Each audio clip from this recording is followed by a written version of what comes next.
la grabación, lo siento. Bueno, pues eso les sirve muchísimo a los demás para que puedan tener la, la, la aplicación. Bueno, por si seguimos uniéndonos a través de esto, porque puede ser de que por los problemas que se estén presentando, bueno, la parte de coordinación elijan otra cosa. Bueno, se salió, bueno, Ángel se salió, ya me había comentado.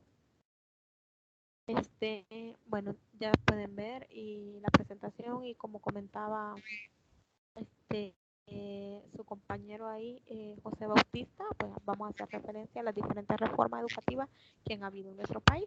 Entonces, pero antes de ello, voy a dejar de compartirles esto porque quiero compartir lo que es la agenda propuesta para esta.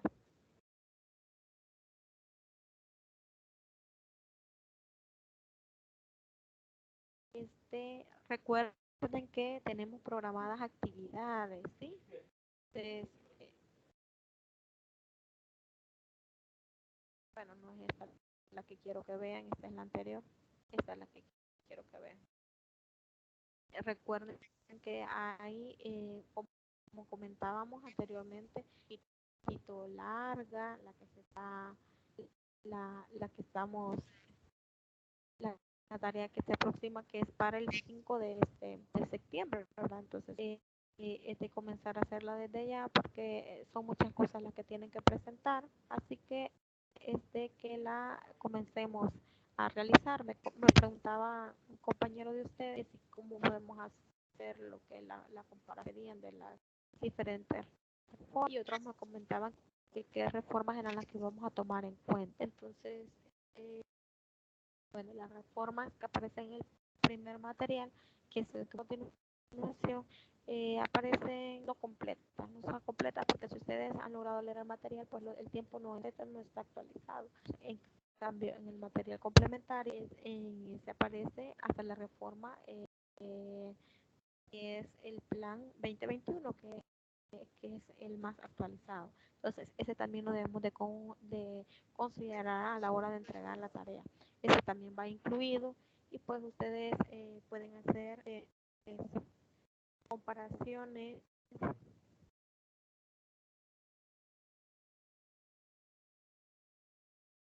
comparaciones como que le comenté a él. Me dijo él de que podíamos comparar. Entonces, sí, puede comparar, por ejemplo, la reforma, cuál era el objetivo principal de cada reforma, cuáles eran las estrategias tomadas en cada reforma, las características principales en cada reforma, cuáles fueron los logros alcanzados en cada reforma. Entonces, cada una de esas cosas sirve para elaborar nuestro.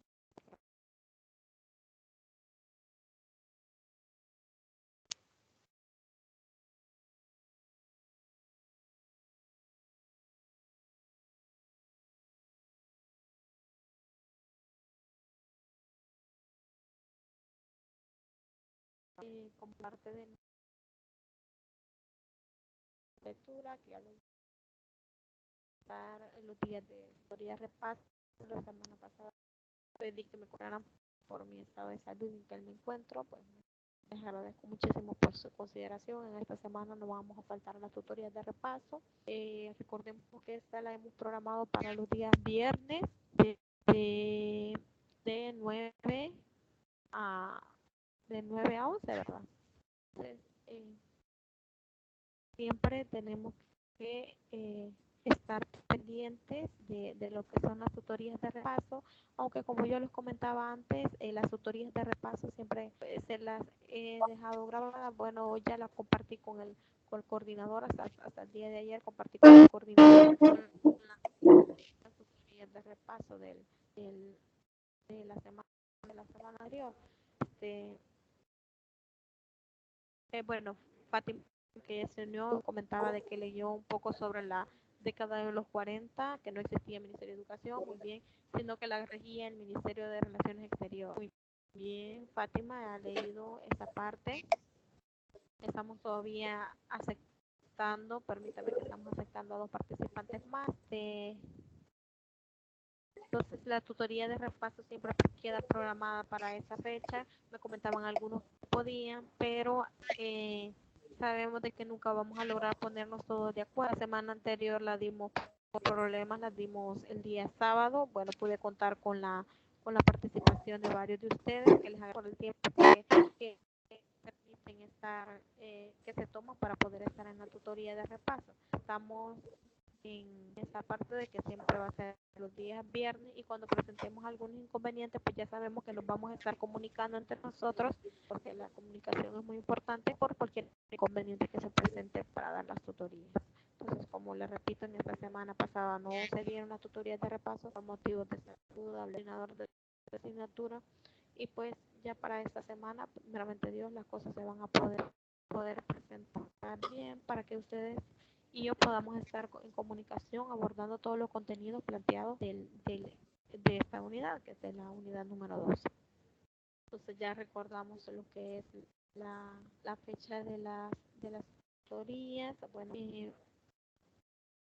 bueno, para el sondeo de lectura, las preguntas de análisis, lo vamos a hacer como lo hacemos siempre, a través del proceso que vamos avanzando en el desarrollo del material. Ahí yo les voy a ir haciendo las preguntas para que ustedes puedan participar de manera activa y nosotras podamos estar en constante comunicación y enriqueciéndonos de cada una de sus aportaciones. Bueno, hoy vamos a hablar acerca de las diferentes reformas educativas en el del país, y bueno, esa es parte de la agenda que se va a desarrollar. Normalmente vamos a hablar de la reforma educativa porque a veces no lo suele alcanzar un poquito el tiempo, ¿verdad? Pero sabemos de qué recuperamos en lo que son las tutorías de repaso. Entonces, solo que me pido que me permitan, porque no me permite aceptar a Sonia y a José Osmin, que están intentando ingresar al grupo. Bueno, no sé si Sonia y José Osmin están participando, pueden estar, aunque aquí me parece que no, pero quisiera saber si estamos ahí. ¿Cómo estamos? Dígame. Bueno, Sonia dice saliendo, Osmin dice admitiendo, y pues salió. Bueno, José Osmin creo que ya es parte.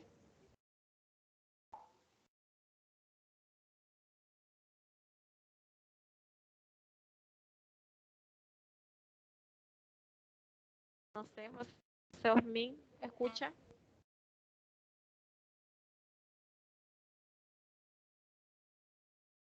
Bueno, vamos a esperar que después ellos. Ah, ok, Sonia ya. Ok, Sonia ya pudo ingresar, me alegra muchísimo. Min creo que también ya es parte. Así que ya podemos dar. Ok, ya una vez analizada lo que es la agenda de trabajo programada para este día, pues procedemos a avanzar. Vamos a quitar la presentación de pantalla, la que se está viendo, para poder incorporar lo que es la presentación preparada para esta clase.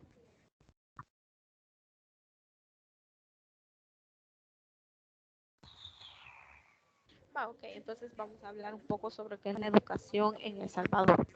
No sé cómo está hoy el audio. A ver, Manuel, ¿qué tal está el audio hoy? Un poquito cortado, pero se oye bien.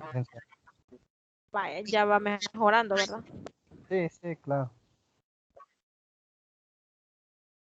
Gracias a Dios que ya vamos mejorando un poquitito, porque sí, eso Sí, que no se porque, escuchaba nada me afectaba. sí, porque al final de la otra tutoría, sí, más o menos unos 10, 15 minutos se escuchó bastante bien. Fíjese que yo creo que es la interferencia del internet que estamos teniendo ahorita, porque por ejemplo ahorita mi internet está bajo, y esto que estoy conectada con la red inalámbrica de acá, pero aún así está muy bajo. Pero primeramente Dios nos va a dejar culminar con esa tutoría. Bueno, solo déjenme leer este mensaje que alguien me escribió. Sí, Sonia prefiere Sky. Bueno, Alma, al fin Alma va a ingresar. Vamos a aceptarla. Alma sí me le está dando problemas, pero primeramente Dios, Alma ya va a poder ingresar.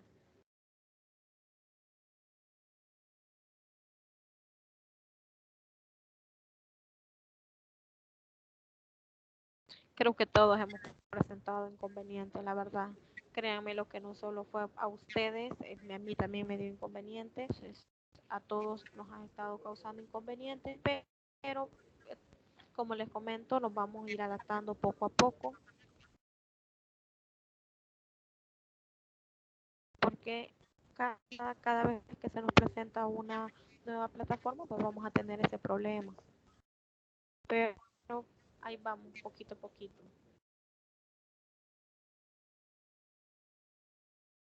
Okay, vamos a ver el mensaje que alguien escribió.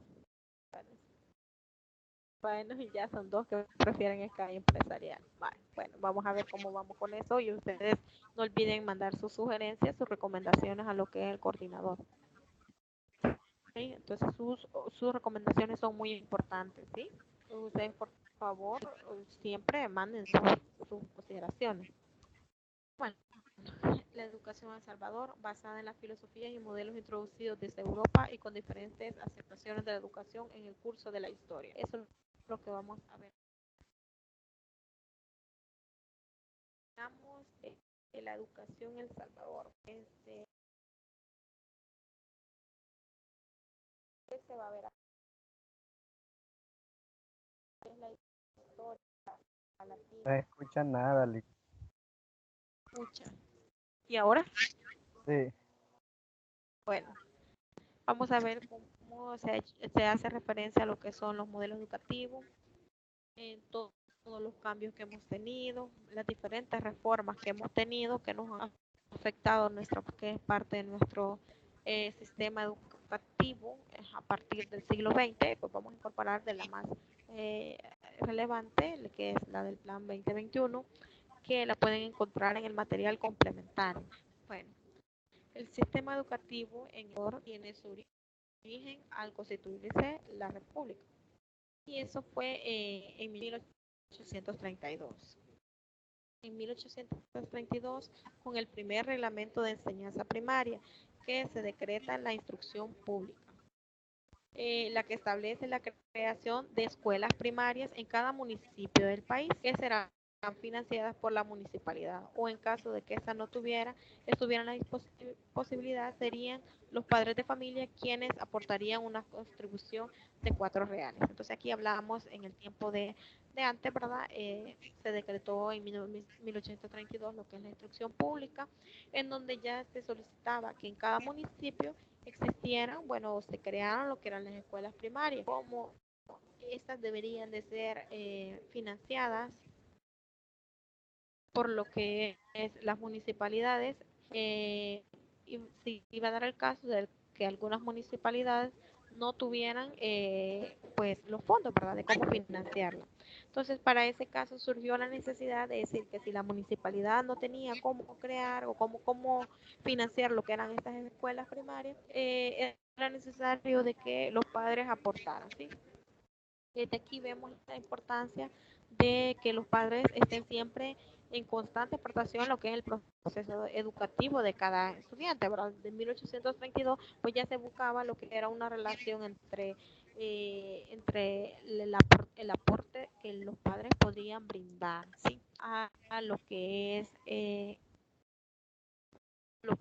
la enseñanza, lo que es la parte de la mejora de la educación de nuestro país, ¿verdad?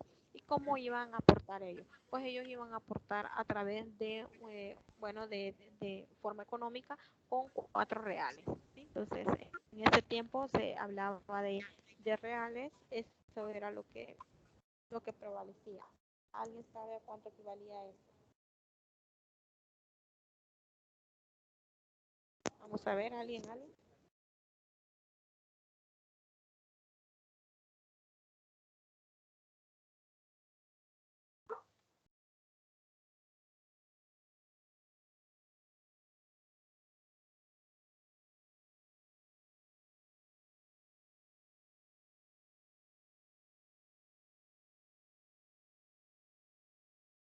Pues no era mucha, ¿verdad? Parece, pero para ese entonces, recordemos que las personas eran muy pobres, pero desde desde esas fechas siempre se ha, siempre ha visto de que se ha buscado como que los padres estén involucrados. Eso es lo más importante, es eso, que los padres estén involucrados, que es la parte de la educación de sus hijos. Lo que era más importante en ese entonces era de que, bueno, aquí dice que un real o 2 reales era igual a una peseta, pues, pero está enfocado en solo quería saber cuánto más o menos equivalía para que nosotros tuviéramos idea de que no era la gran aportación para el tiempo de hoy, pero para el tiempo de antes, pues eso equivalía mucho. Más o menos Entonces, valía un peso, licenciado. Un eso, real. ¿verdad? Algo así, ¿verdad? Ajá. Bueno, pues no, la aportación no era mucho, pero desde ese entonces podemos ver el sacrificio que se podía estar generando. Pero para los padres de antes sí era bastante dinero. Sí, exacto. Para los padres de antes sí era muchísimo dinero, pues era, bueno, era bastante dinero. Dice Fátima que ella no oye nada. Es que Bueno, Manuel Silvestre, por por ratito, ratitos no se oye, ¿verdad? ajá, correcto. Por ratitos hay mucha interferencia. Fíjense que yo creo que sí es por parte de mi internet, porque por ratitos se me parece que está grabando y por ratitos me dice que no. Bueno, ahorita sí me escucha, dice Fátima. Sí, ese problema es por el internet, si no me equivoco. Bueno, de hecho lo vamos a ver el día de la de repaso. Sí, Sí, porque Alma, cuando mi Alma, sí, internet, claro, le voy a enviar la diapositiva.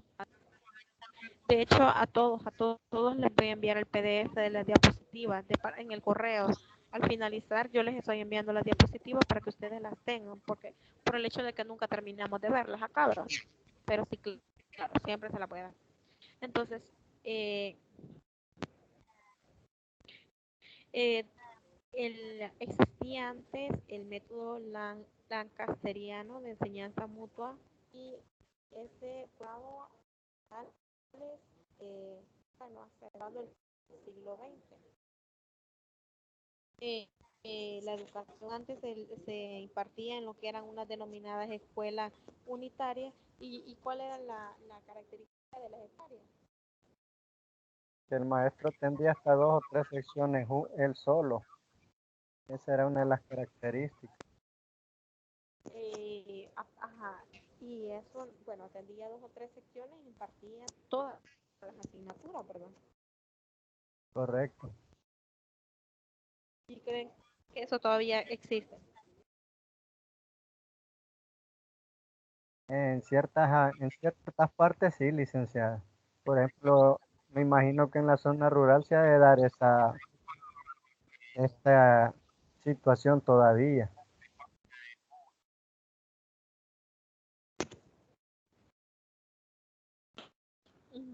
Exacto. De hecho, aún todavía, ¿verdad? Lo podemos ver que se refleja en muchas partes, como lo dice Manuel, de que sí es cierto, todavía se da. Pues les voy a comentar un poco que el método lacaniano o el método de Lacanster, bueno, este rompía con lo tradicional de educación entre el docente y el alumno, ya que ahora también puede enseñar a alguien que está en proceso de aprender y aún es alumno. Entonces, en eso consistía lo que es el método cartesiano. Los contenidos que se abordaban en ese entonces era el orden, lectura, escritura, gramática, postura y canto.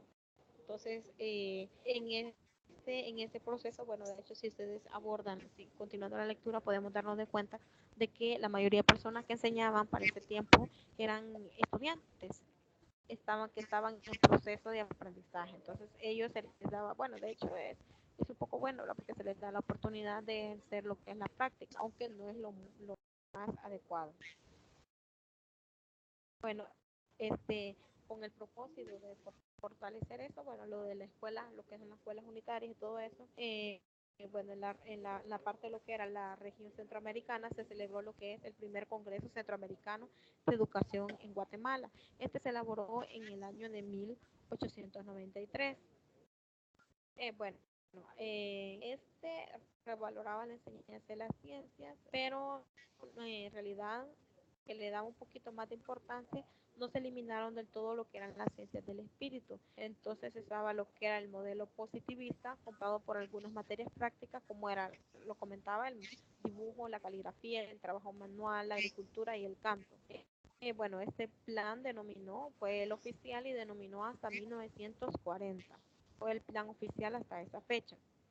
Entonces, esa era la característica principal del método lacaniano, ¿no?, que predominó en estas fechas. Entonces, como lo comentaba su compañera, que dijo que había leído un poco, hasta la década de los 40, toda esa parte, no existía lo que era el Ministerio de Educación. En este caso no había lo que hoy conocemos como Ministerio de Educación, y entonces uno se pregunta, bueno, entonces ¿quién era el que regía el proceso de enseñanza-aprendizaje, lo que es en el país? Bueno, pues la instrucción elemental de lo que era la educación era administrada por la Subsecretaría de Instrucción Pública, dependiente del Ministerio de Relaciones Exteriores y Justicia. Entonces, bueno, y esta en su parte contaba como por dos, dos subsecretarías que tenía. Una era con la inspección escolar y la otra con la sección técnica. ¿Sí? Entonces, esos eran los entes que se encargaban de regular lo que era el sistema educativo para ese entonces, cuando no existía lo que era el Ministerio de Educación. Entonces hubo una época en la que nosotros no contábamos con lo que era el Ministerio de Educación, y pues todo esto ha sido, todas estas reformas han venido a crear ese cambio, ¿verdad? Que es el Ministerio de Educación, que antes ya cambiaron lo que era la parte de escuelas normales que se dio, etcétera. Bueno, ya vamos a entrar en la parte de normales. Bueno, en 1941 se crea lo que es la universidad en Salvador. Bueno, entonces ahí también se constituye lo que es el sistema educativo en tres niveles, que era el de primaria, media y superior. Con el decreto ejecutivo publicado el 15 de febrero de 1841, bajo el mandato de don Juan Lindo, se crea la educación media, y con ello viene creado lo que es el Colegio de la Asunción. Entonces, creo que aún el colegio de lo que es la Asunción todavía existe, y vemos de qué se data desde, bueno, tiempo muy atrás. Entonces, en el año de 1960 ya existió lo que se denominaban las escuelas normales. Para ese entonces existían tres tipos de escuelas normales. Y no sé, ¿ustedes han oído acerca de las escuelas normales? No, esa fue una de las preguntas que me quedaron anoche que estaba leyendo yo, que cuáles eran las escuelas formales.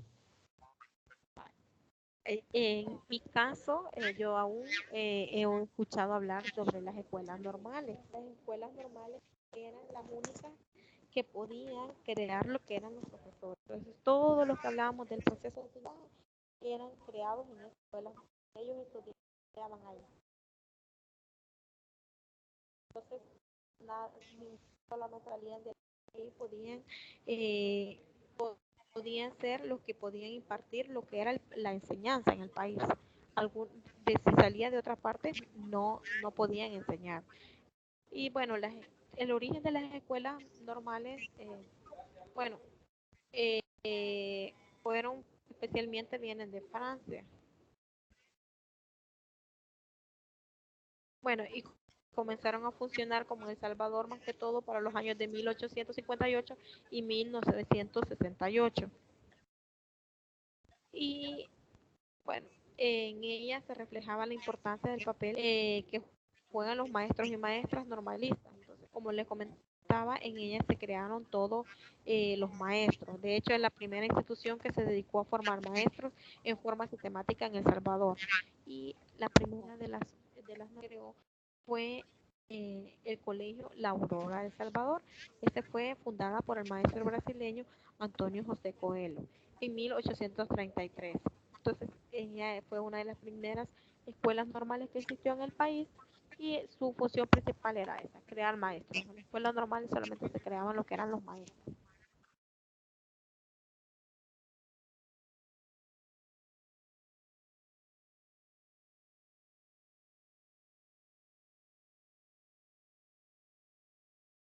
Bueno, y pues el quehacer de las escuelas normales, el quehacer principal de las escuelas normales Fue más que todo que se centró en la formación de valores de carácter moral, éticos, cívicos y patrióticos en los alumnos y alumnas, más que en la adquisición de conocimiento. Entonces ustedes pueden encontrar mucha información sobre cuáles fueron las primeras escuelas normales, pero el enfoque principal es ese.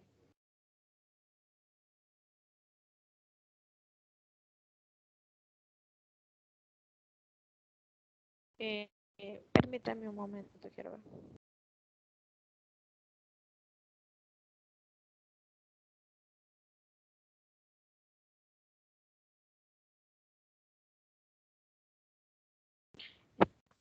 Me estaba comentando alguien sobre introducción, las que no la llevan conmigo. Parece que las de algunas han pasado la hora de esta clase para en la noche, entonces por eso me estaban comentando uno, de que ha habido un traslado y como las tenemos en lo que es psicopedagogía, pues estaban comentando allá en el grupo. Entonces, yo todavía escuché a un tío que me hacía referencia a lo que eran las escuelas normales, pero cuando yo le pregunté justamente me dijo eso, todos los maestros, fíjame, se formaban en lo que eran las escuelas normales, ahí iban a aprender, si usted quería ser maestro debería de haber salido de ahí. De hecho decían que las escuelas normales eran un poco estrictas y tenían un sistema educativo bastante estricto para la hora de enseñar y que se inculcaba mucho en los valores. Y de hecho los docentes se encargaban mucho de fomentar los valores éticos, cívicos en lo que eran los estudiantes.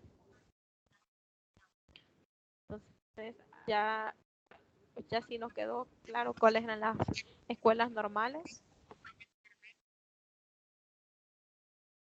Sí, por lo que entendí era donde se especializaban ya y sacaban su carrera los maestros más que todo para ya estar capacitados para dar clases, lo que más o menos entiendo. Sí, exacto, para eso, ahí era. Es como, eran como prácticamente la universidad de hoy en día. Sí, y de hecho era como el grado que tenían era como de universidad, incluso hoy en día cuando se presentan algunos títulos se considera el de lo que se crearon en estas escuelas normales, porque de hecho el grado que ellos adquirían era como el de maestro, era digamos de un grado de profesor, digamos, como de 3 años aproximadamente un grado de profesor.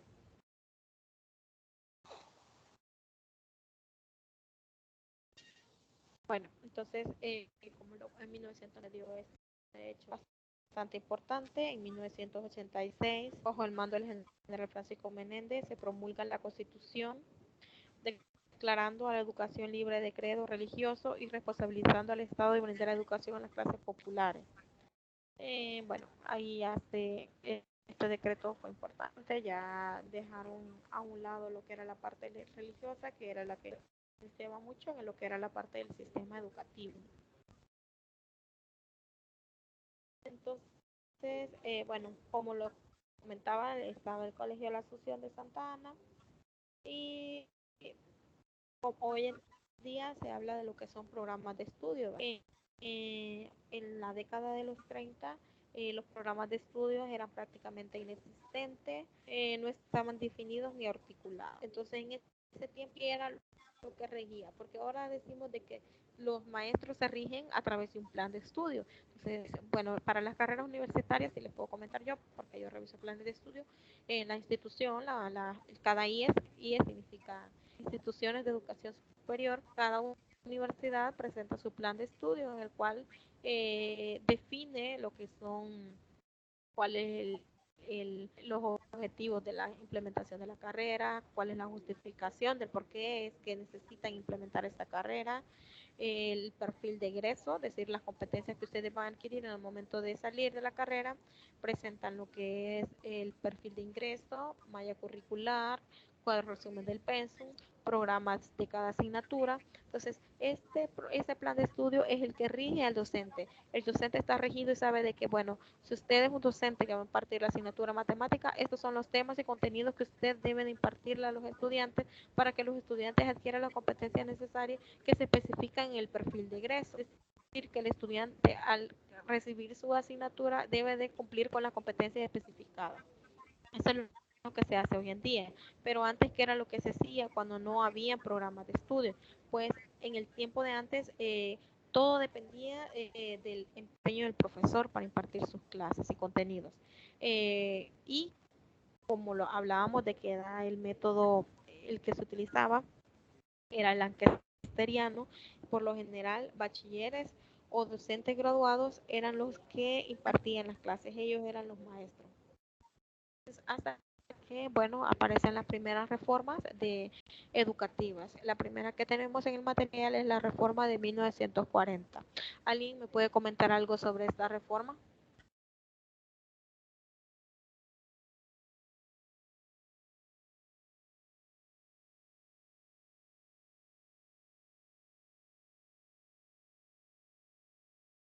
Vamos a ver, alguien que me quiera comentar algo de esta reforma.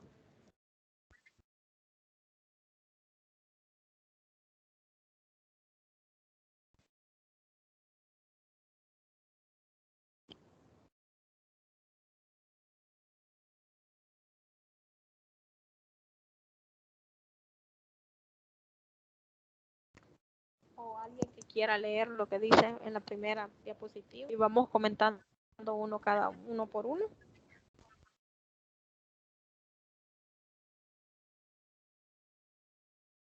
Lo que, lo que yo encontré a leer es como algunos objetivos que encontré, que era uno de los objetivos era superar las diferencias de las futuras generaciones de maestros, porque como se leía anteriormente, pues todavía eran los maestros que impartían las clases en esa época, todavía eran alumnos en aprendizaje, ¿verdad? Y algunas acciones estratégicas que tomaron era estructurar y centralizar el sistema educativo público salvadoreño. Son algunas cosas que yo encontré que me parecieron importantes, ¿verdad? Es que se dio en la dictadura del general Martínez, 1938, y estaba enfocada para la generación para para el nivel de educación primaria. Ok, muy bien, ¿alguien más?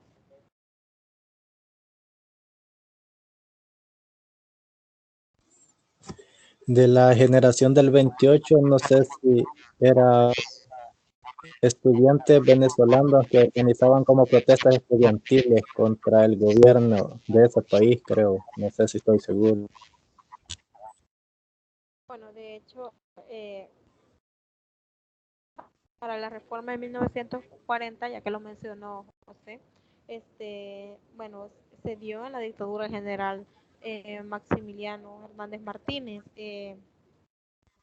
Y exacto, una de las características principales es que solo tocó el nivel de educación primaria y también la comisión encargada de reordenar el sistema se le conoció como la generación del 28. Pero ¿quiénes eran la generación del 28? Bueno, se le llamó generación del 28 a la primera y única generación de maestros formados por un grupo de maestros alemanes. Es decir, que fueron al país, llegaron al país lo que eran maestros, lo que eran alemanes, que llegaron a dirigir la Escuela Normal de los Maestros en el año de 1924.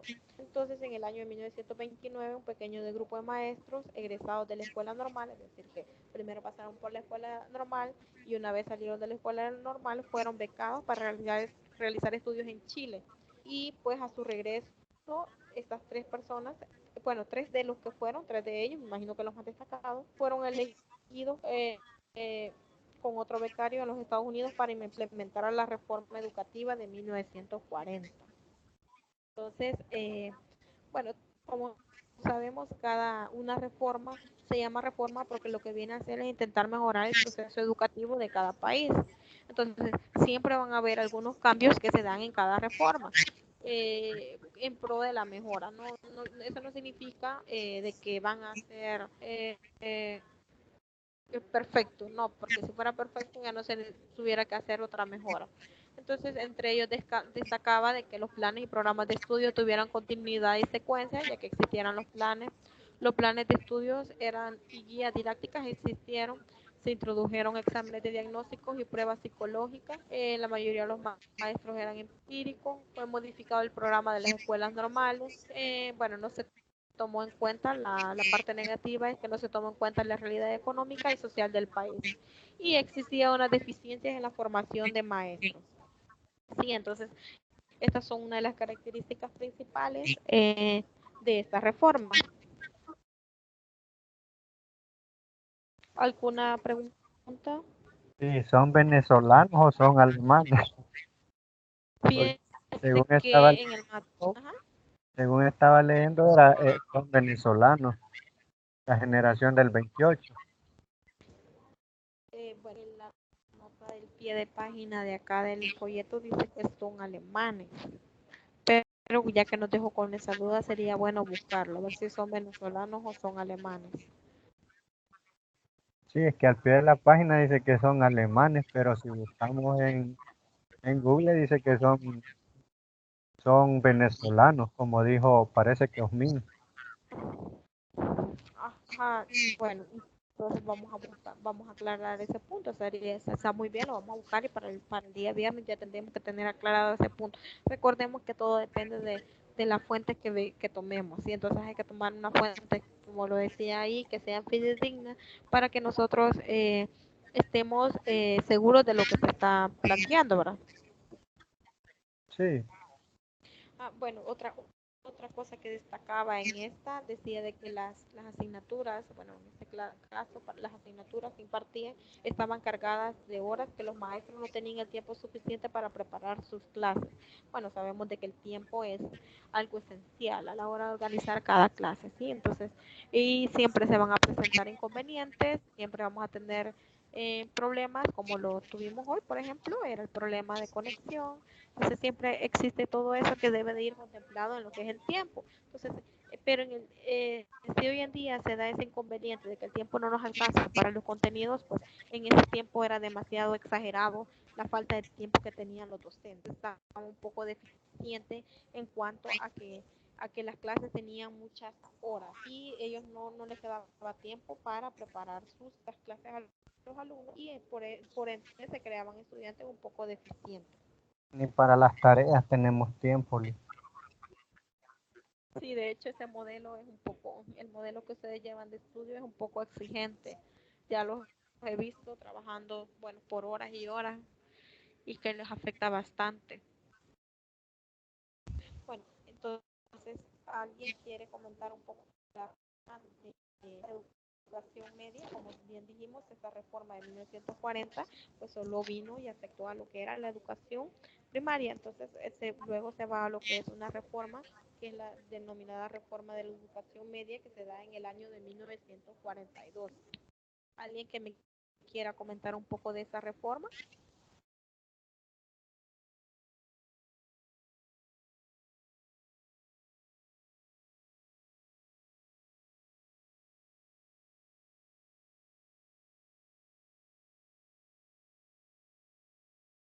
A ver.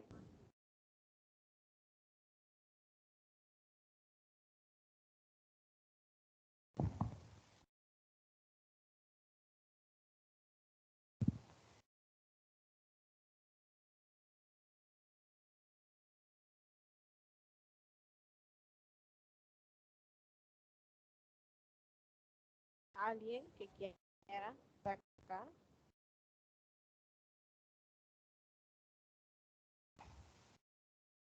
Solo que dice que en 1945 el presidente de Guatemala, el doctor José Alvarado, postula un plan progresivo de unificación de América Central, teniendo como resultado en la convención es que Guatemala adopta los programas de primaria aquí de los que tenía El Salvador como modelo para el país de él. Y El Salvador en esa convención adopta temas como geografía, e historia de los guatemaltecos. O sea, como que intercambian información entre las dos naciones. Es un resultado que tuvieron de esa convención entre ambos países, donde introducen un plan básico y que su fundamento era la cultura común y que su duración era de 3 años, debería ser de 3 años.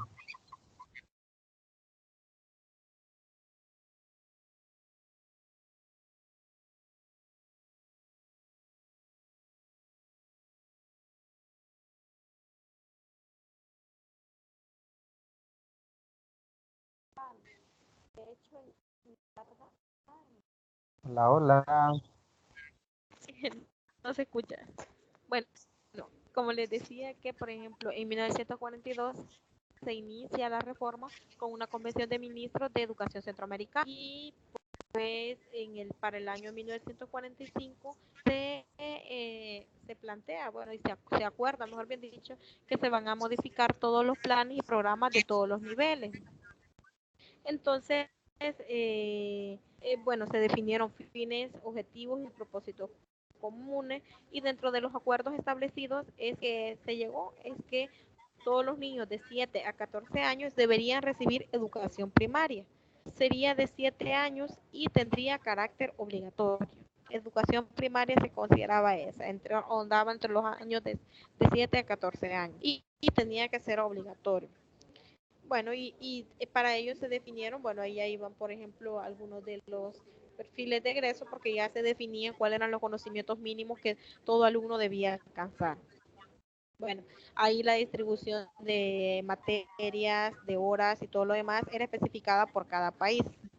Y bueno, como lo decía Manuel, Guatemala adoptó los programas de primaria de El Salvador y El Salvador empezó a adoptar los programas de geografía e historia de que eran de guatemaltecos, ¿sí? Estaba la introducción del plan básico y bueno, creo que el plan básico tenía una duración de 6 años y pues se supone que vino a mejorar el ámbito educativo en el hecho de, por ejemplo, podemos mencionar de infraestructura, ya que entre los años de 1948 a 1950 se crearon nuevos edificios educativos. También se hizo un aporte a lo que era la escuela normal y se creó la escuela normal superior, reformando las escuelas normales de Izalco y Suchitoto. Y también se hizo un poco de avance a los programas de alfabetización de adultos. Eh, bueno, como bien se lo dice, se le intentaba brindar a los adultos, a las personas adultos, el conocimiento, por lo menos de la parte de la alfabetización, alfabetizarlos. Esos fueron los aspectos más relevantes de lo que era esta reforma. Luego viene lo que es la reforma educativa de 1968. ¿Qué podemos hablar de la reforma educativa de 1968?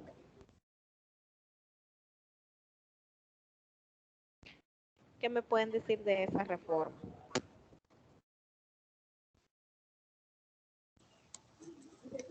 Dice de que allí tuvo que involucrar ya la forma o el sistema industrial que se estaba generando en el país como un proceso más de desarrollo para involucrarlo a la educación. De hecho, esta reforma va enfocada más que todo en la parte técnica, ¿sí? En la parte del desarrollo industrial, como bien lo dicen. Entonces se le dio prioridad a la calificación de la mano de obra de nivel técnico medio, para integrarla a corto plazo al mercado de trabajo. aparte Bueno, y de, aparte de eso, en esta reforma es nuevamente, la educación es nuevamente sometida a una nueva reestructuración para ampliar el mercado interno a partir del desarrollo industrial, como dice el compañero, y que se le dio la prioridad a la calificación de la mano de obra técnica media para integrarla a corto plazo al mercado, o sea que prácticamente estaba dirigida para tener, como decir, obreros más calificados.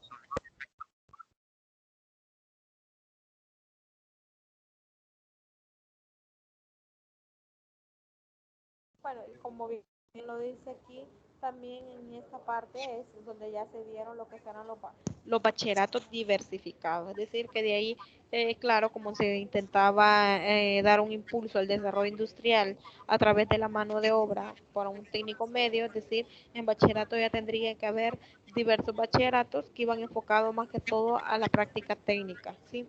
Ahí hablan acerca de la agricultura y la industria, ¿sí? Y bueno, dice que se incrementó la educación básica obligatoria, aumentó de 6 a 9 años. Y Y se creó, que por cierto los bachilleratos aquí implementaron hasta 24 distintas clases de bachillerato. sí, parece entonces ahí siempre apostándole a lo que era la parte técnica. Más que todo en esta reforma, pues, si lo vemos ahora, podríamos decir como la creación de técnicos, ¿verdad? Bueno, hoy en día ahí existen muchos técnicos, dado a que un técnico tiene una duración de 2 años y lo que se busca es fortalecer las capacidades técnicas en cada estudiante para que en 2 años ella se pueda introducir al sistema laboral, ¿sí? A poder laborar en las diferentes actividades del país. Entonces, eso es lo que se da. Bueno, aquí vemos que las características importantes que las vamos viendo: educación básica 9 años, bachillerato diversificados, técnicas para reducir el analfabetismo, son de las características principales.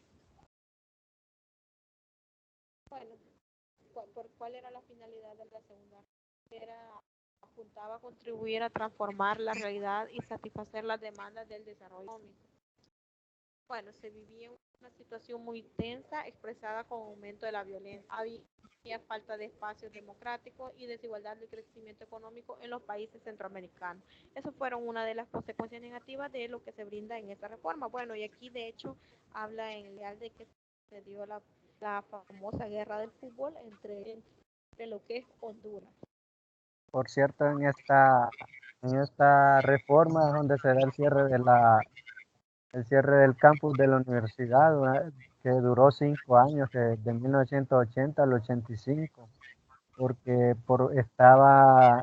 la reforma estaba bastante enfocada a lo que era la educación privada, y fue donde nacieron bastantes universidades privadas que muchos de los estudiantes de la Universidad Nacional se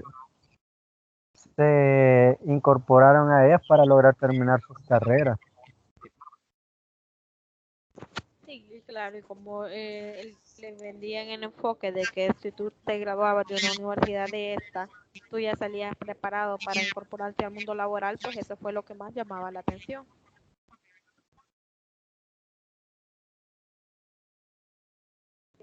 Bien, más realizado bien, y qué bueno que los pueda compartir. Desde los 14, muy bien, Fátima. Fátima está participando a través de mensajes porque tiene problemas con el micrófono de su computador. Entonces, ahí estamos pendientes de los mensajes de Fátima. Y no sé, alguien más que quiera participar, como hacer un comentario acerca de esta reforma. Vamos, participemos todos.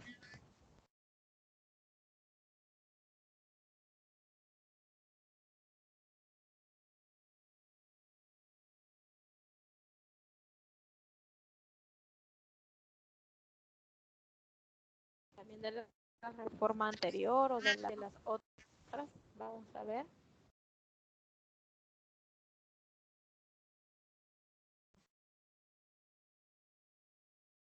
Bueno, entonces hablemos un poco sobre la participación del magisterio. Bueno, en la década de los 60, esta estuvo, 70, perdón, estuvo caracterizada por el cierre de espacios democráticos, la pauperización de la mayoría, la represión discriminada y la elevación de la violencia generalizada por parte de las instancias militares. Entonces, los maestros eran afectados con salarios bajos, puestos de trabajo inestables y sin prestaciones. pues ahí fue la parte que se dio en lo que fue en lo que es una consagración, ¿verdad? De lo que eran los maestros, porque se sentían inconformes a lo que estaba sucediendo.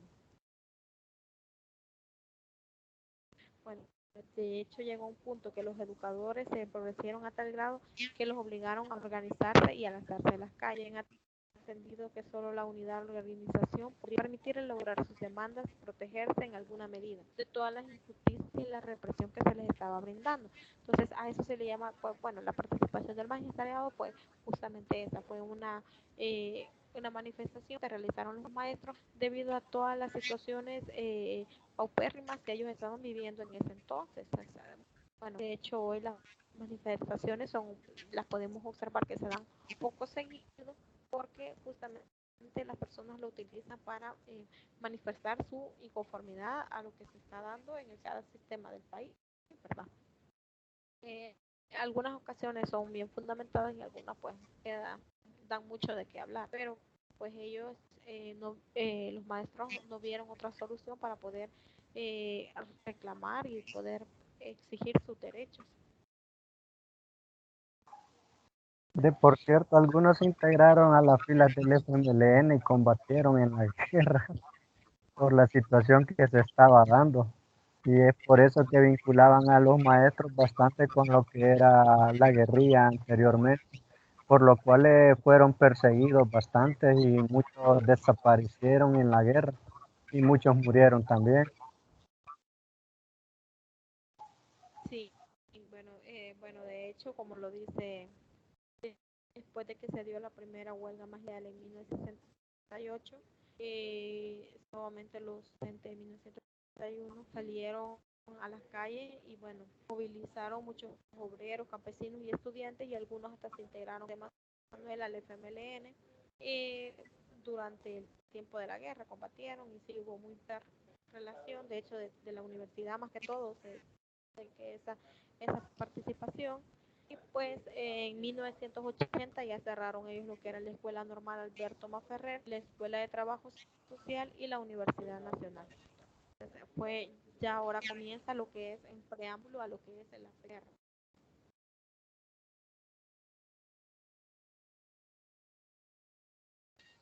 Bueno, la Asociación Nacional de Educadores, lo que estamos hablando, antes de 1961, ya dijimos que esta se formó el 21 de junio de 1904, hubieron huelgas materiales en 1968 y 1971, son los que estábamos comentando, y bueno, en 1981 mueren profesores de la UES, bueno, de hecho el director de la UES fue en 1981, que murió el director de la Universidad Nacional de San Salvador, Félix Ulloa, es asesinado, y en 1989 donde sufren el mismo destino seis jesuitas de la Universidad Centroamericana, que de hecho vemos que son aspectos que aún hoy en día, bueno, siguen siendo de mucha importancia recordarnos en lo que es en la historia de nuestro país, de la parte de la educación de nuestro país, a partir de que se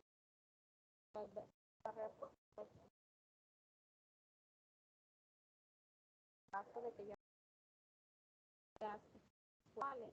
de hecho Licenciada, casi no se le escucha. lo siento, el micrófono. Bueno, en 1980 hablamos de que se cerró la escuela normal, pero aparte de cerrarse la escuela normal, también se cerró lo que es la Universidad Nacional y se cerraron también 877 escuelas más.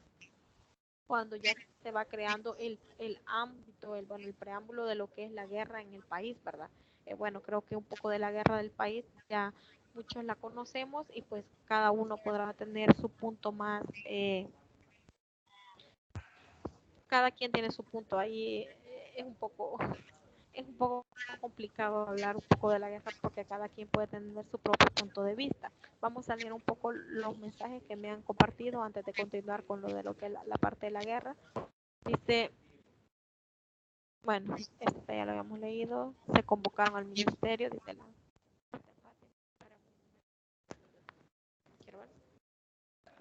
Bueno, sí, vamos a ver.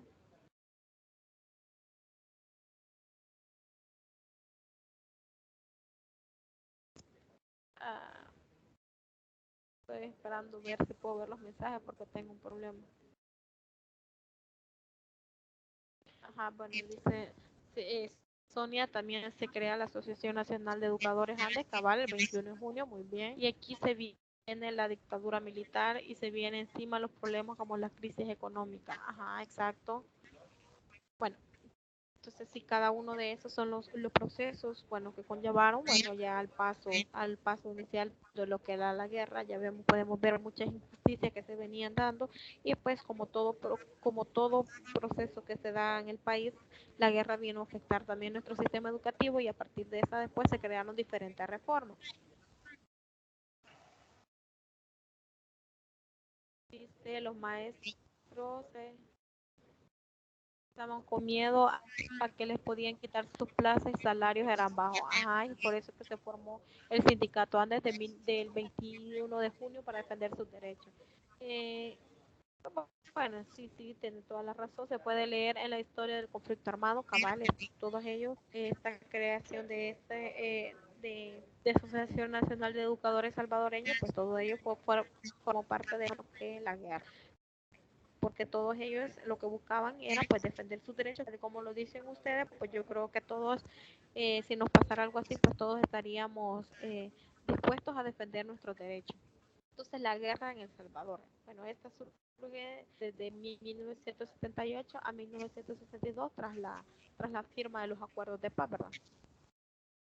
Bueno, la asignación presupuestaria estatal en el rubro educativo fue del 23.15% y para los años para el año 1980 pues hubo una disminución al 3.6% y en 1962 al 1.5%, es decir, que íbamos descendiendo, lo que es el presupuesto llegó a descender a un nivel bastante bajo.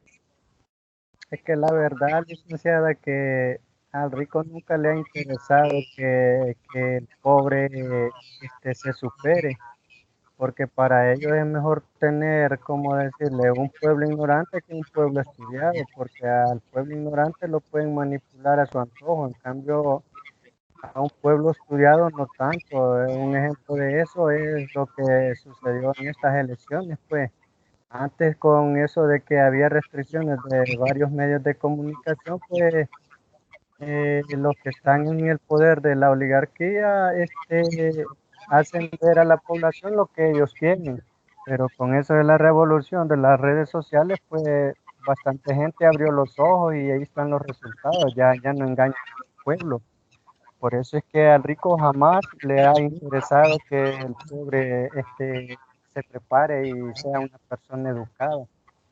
Al igual que un eslogan que tiene el partido Arena que dice que más vale una pizca de lealtad que una pizca de sabiduría. ¿Qué quiere decir con eso? Que a ellos les interesa la gente ignorante, no los estudiados, a menos que sean de la argolla dorada de ellos. Exacto.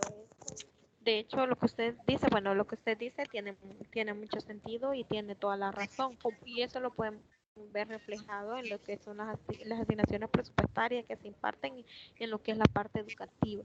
Entonces Correcto. vemos de que para estos tiempos se ve que va disminuyendo, o sea, no se le brinda demasiado capital a lo que es la parte de la educación, que debería de ser el rubro que debería tener más aportaciones porque estamos creando a nuestros ciudadanos, que es la base fundamental de nuestra sociedad, ¿verdad? Sí, Crear buenos ciudadanos y pues, tener una excelente educación.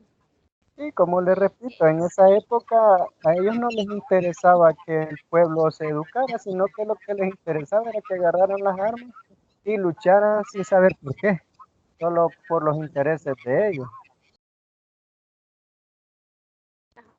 Y, y en la época de la guerra, más que todo, sufrió ese gran, ese gran disminución en lo que es el presupuesto, dado a que el 40% del presupuesto del país era destinado al Ministerio de Defensa y Seguridad Pública, dado que se encontrábamos en el proceso de la guerra, ¿verdad? Entonces, Correcto.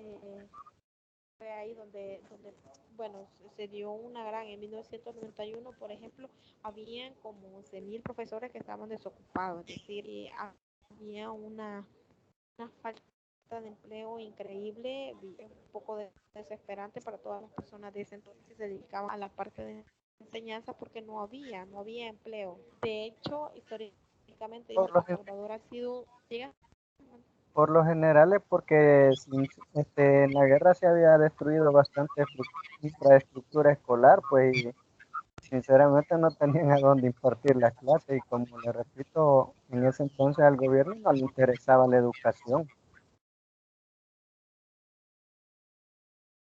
sí, exacto, como lo mencionábamos, se habían cerrado 877 escuelas, ya sea porque estas habían destruido o así habían sido abandonadas por las diferencias que se presentaban en el conflicto. Es decir, se vinieron a cerrar como 3.285 aulas, lo que significaba aproximadamente que eran 1.542 profesores a 107.000 educandos fuera, que fueron afectados. Bueno, y así siguió en ascenso, aumentando, ¿verdad? El punto de que se fueron cerrando diferentes centros educativos y pues los docentes quedaban sin en donde poder impartir, en donde poder trabajar.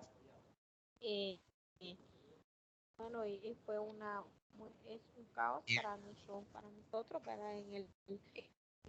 Lo que se vivió, en lo que es el transcurso de la guerra y pues uno de los que salimos afectados fue la educación porque pues prácticamente no se le destinaba nada de presupuesto para poder funcionar.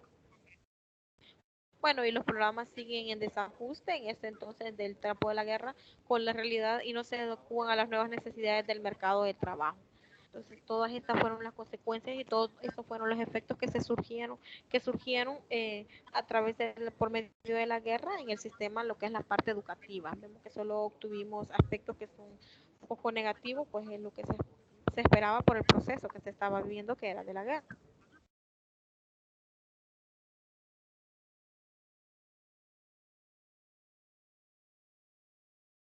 Surge, ¿verdad? Lo que es la nueva reforma educativa. ¿Quién ha leído un poquito sobre eso?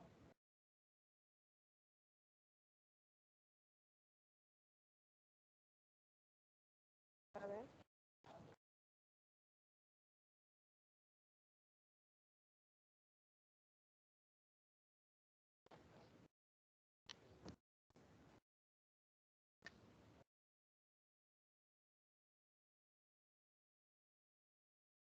vamos a ver, participemos todos.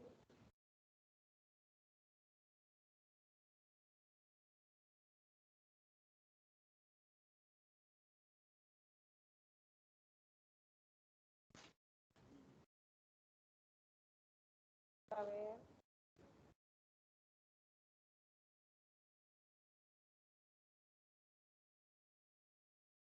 recordemos que cada una de estas, decíamos, cada una de estas que ustedes están haciendo, pues es importante que nos vayamos, por ejemplo, las cosas vayamos sacando de cada una de ellas. Estamos a veces muy bien la participación que están haciendo, algunos lo están haciendo de mensaje, algunos que lo están haciendo de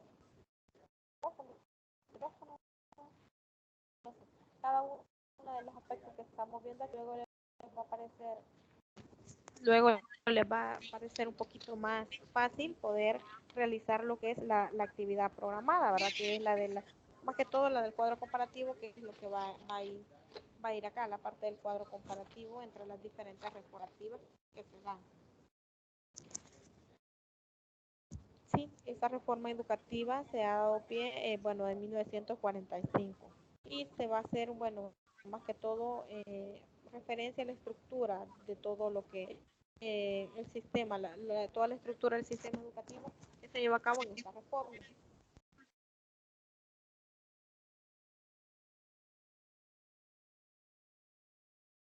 A ver si alguien ha escrito, tenemos mensajes nuevos.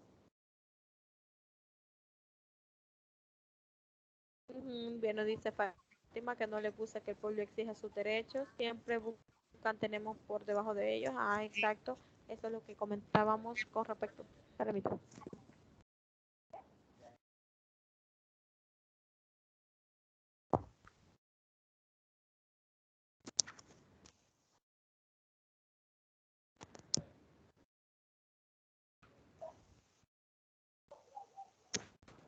Bueno, se escucha suave, le dice otra vez Manuel. Y es el, pues sí, es el audífono, son nuevos, recién los acabo de comprar. Y se escucha suave. Por ratito se lo escucha suave. Por ratito suave, por ratito se escucha fuerte, ¿verdad? Bueno, pues hablamos primero del sistema educativo en 1990. Eh, bueno, la educación en El Salvador primero era un derecho básico constitucional. Y de acuerdo a lo que era la Ley General de Educación de 1990, en el artículo 12 establecía que la educación parvularia y básica serán obligatorios para todos y juntamente con la educación especial serán gratuitas cuando las imparta el Estado. Bueno, en esta parte ya el sistema se dividía en educación formal y educación informal y se imparte de forma pública o privada. Y ya teníamos aspectos, cuando hablábamos ya de los públicos, sabemos que esa era gratuita por parte del Estado y ya por parte del privado ya teníamos que debería ser pagada por los diferentes medios de cada persona. Y para 1990 los programas eran elaborados por el Ministerio de Educación y las escuelas privadas se regían por los reglamentos del Ministerio. La estructura del actual del sistema educativo, de acuerdo al artículo 3 de la Ley General de Educación de 1990, esta tenía un sistema educativo formal que era parte del gobierno, de la pública, en este caso hablamos de público-privada, hablamos de la pública, y estaba compuesta por 4 niveles. Estaba la educación parvularia, la educación primaria, educación media, bachillerato diversificado y la educación superior, que normalmente creo que es la que estamos manejando hasta hoy en día, ¿verdad? Solo que hoy podemos agregar la educación inicial, que pues inicia desde los 0 años de vida del estudiante, que es la parte que ya se agregó, y pues continuamos la parvularia, primaria, media y la educación superior. Bueno, la educación parvularia. ¿Cuáles son las características de la educación parvularia? Díganme, ¿quién me puede decir, me puede hablar algo de la educación parvularia? ¿Cuáles eran las características principales?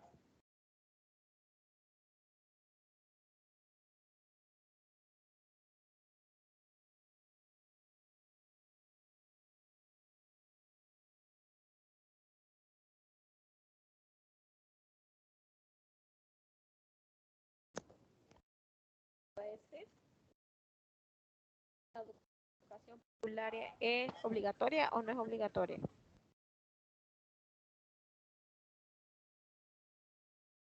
Vamos a ver. Sí, hoy supuestamente es obligatoria, aunque no todos los padres logran llevar a sus hijos, ¿verdad? Por diferentes razones, aunque sí está en los artículos de la ley de educación que sí es obligatoria, porque es un preámbulo para accesar a la escuela primaria. Ok, vale. Eh, y la hacemos referente a lo que es la actualidad, al tiempo que estamos viendo hoy. Quiero leer mensajes. Bueno, la educación informal. Bueno, aquí eh,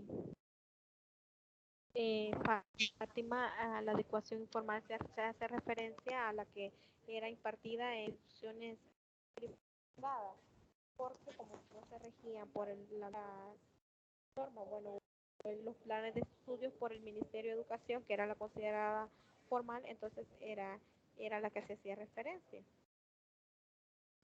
la que era impartida por medio de los centros privados. Bueno, y si hablamos en la época de 1990, podemos hacer referencia, como lo dice Manuel, en el tiempo de hoy sí es obligatorio, pero en el tiempo de 1990, pues la educación popular era gratuita, pero no tenía un carácter obligatorio. Pero pues no es obligatorio, pero es bien bonito llevar a los niños. De hecho, yo compartí mucha experiencia con sí, claro, es muy importante para los niños aprenden desde pequeñitos. Si le agregábamos, por ejemplo, comentaba acá en el arte de la educación, la parte de 0 a años, crean a partir de ahí, desde ya comienzan a hacer. Y entonces todo eso contribuye, ¿no? Creo que es una de las cosas que más para esta actualidad lo que se ha hecho, que comience la educación desde cero, desde la etapa cero. Por cierto, es bien recomendable mandarlos a parvularia porque ya cuando llegan a primer grado, bastante ya llegan pudiendo leer y escribir, al contrario de algún niño que ponen desde primero, que empieza desde cero, pues podría, como decirle, el niño sentirse un poco frustrado porque sus compañeritos ya están más avanzados que ellos, ¿verdad? Sí, exacto. De hecho, les ayuda bastante la educación parvularia. Esta va a comprender 3 años de duración y va a atender a niños de 4, 5 y 6 años. Bueno, la educación parvularia adquiere importancia, como lo dice Manuel, ya que la asistencia de los niños podría incidir a disminuir lo que es la parte de la repetición. Entonces, los niños ya llegan un poquitito más preparados porque el objetivo es en la educación parvularia es ejercitar el aparato psicomotor, el lenguaje, a realizar actividades manuales y lúdicas y prepararlos para la continuación en el sistema educativo básico en la vida en general. Entonces, dado a esta parte de la educación parvularia, cuando los niños van a educación parvularia ya se les facilita más lo que es a la educación básica, ¿sí? Entonces vemos de que sí, antes los a lo que es la parte de la educación parvularia.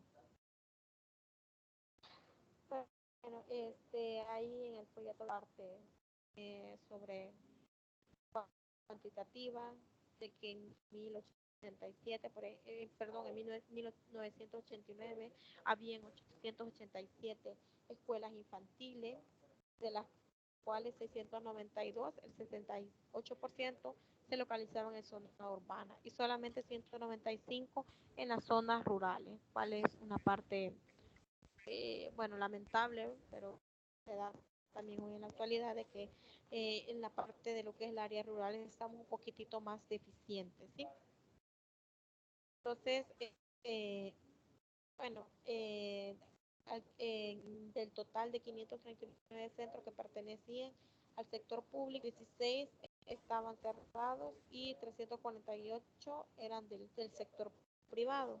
Bueno, entonces eso significaba que por lo menos estudiantes del área rural, debido a las escasas escuelas que brindaban la educación parvularia y que si se daban, partían, por ejemplo, por la parte privada y eran pobres, no podían ingresar a ella y no tenían acceso a este tipo de educación. Bueno, y también dice que un problema común que se da es que no todos los centros de párvulos llegan a 3 grupos, por lo que los maestros se ven obligados a trabajar con niños de distintas clases en el mismo horario y no están en la capacidad de atención diferenciada de acuerdo a la edad. Bueno, esos fueron los casos que se empezaron a dar cuando comenzamos con lo que era la parte de educación parvularia. Hoy como podemos darnos cuenta de que ya los grupos se encuentran un poco ya bien definidos, ¿verdad? Ya los de la edad de 4 años están con los de 4 años, los de 5 y los de 6 con los de 6. Entonces ya cuando ya no se presentan ese tipo de problemas de que juntan todos los estudiantes en un solo grupo, los de todas las edades, podemos que se presentan muchos problemas porque ya lo habíamos visto anteriormente que no todos aprenden de igual manera y es lo de los que tienen un poquito mayor de edad van a ir un poquitito más aventajados que los demás. Eso fueron algunos de los problemas que se dieron. Bueno, y igual los maestros no estaban bien formados a la parte de la enseñanza de educación parvularia y utilizaban métodos didácticos para castigos y golpes como forma de solucionar la desobediencia en el aula, perdón, y retener de esta forma su atención. Bueno, eso no sé si ustedes cuando estuvieron estudiantes todavía se daban esta parte de estímulo cuando ustedes estaban estudiando, que pues los golpeaban y en castigo para que pudieran llamar la atención. Dice Fátima que recuerda que hubo un desfile, dice, de disfraces y los dos nos vistieron de igual, de doctor. Los demás papás me decían que era bonito ver cómo aprendía mi niño y yo también. Se le quita la pena y la timidez y se aprenden a leer por sí solos. Y los niños aprenden a compartir y sentir lo que pasa a los demás compañeros. Sí, de hecho, la parte de educación parvularia es muy importante porque, por ejemplo, cuando un niño nace en un seno familiar donde es el primero, este, si ustedes notan a un niño le cuesta mucho compartir, por ejemplo, le gusta compartir, es tímido, le da pena. Entonces, cuando el niño empieza a interactuar con otros niños de su misma edad, comienza a compartir, empieza, como dice Fátima, a perder la timidez, a ser un poco más independientes. Entonces, todo eso se aprende en el sistema educativo de parvularia. Claro está, en el tiempo de antes era un poco duro porque si se daban los problemas esos de que los docentes no estaban capacitados para impartir clases a niños, entonces ellos se frustraban y venían a crear estímulos de castigo, entonces castigaban a los niños para llamar la atención y pues eso podía causar trauma a los niños y les podía afectar más en su proceso de educación básica. Entonces, pero hoy en día existen diferentes métodos para retener la atención de los estudiantes y bueno, pues depende del lugar en lo que uno le envía, si eso puede estimular a un niño o puede también causarle un trauma.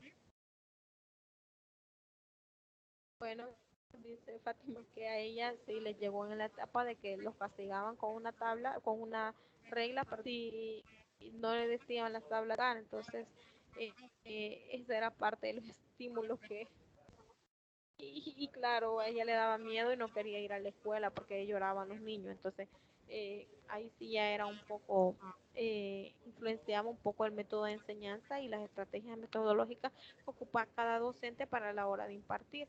De hecho, a los niños, si se les quiere llamar la atención mediante lo que es el miedo a través del castigo, entonces eso lo que puede causar son obstáculos en los niños, no motivación, sino que un obstáculo para cuando pase la etapa de educación básica. Entonces hay que estar muy pendientes, bueno, los que ya tienen hijos hay que estar muy pendientes y preguntarle a su hijo qué tal, que si su maestra lo maltrata, que si lo regaña, que si lo mía. Recordemos que no simplemente es el maltrato físico, sino que también el maltrato psicológico. Entonces tenemos que estar muy pendientes de nuestros hijos en este aspecto para que no vayamos a estar creyendo en nuestros hijos obstáculos en vez de obtener beneficios de este tipo de educación. Entonces, luego iba lo que era la parte de educación primaria. Bueno, y la educación primaria atiende a la población entre 7 y 14 años de edad. Es obligatoria y gratuita cuando lo ofrece el Estado y se persigue la contribución al desarrollo armónico de la personalidad de sus espacios vitales. Y no todas las escuelas públicas ofrecen los 3 ciclos que comprenden la educación básica. También el gasto para la educación se redujo un 54% en 1981 al 10% en 1983. En la educación primaria, la retención constante, en esta parte lo que era la diserción escolar, repetición y hablar. Bueno,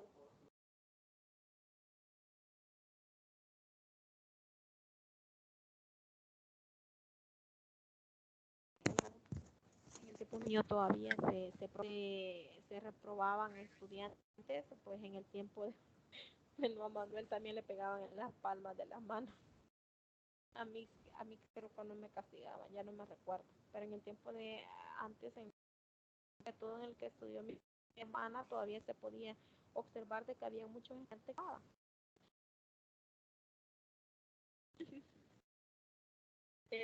Ahora,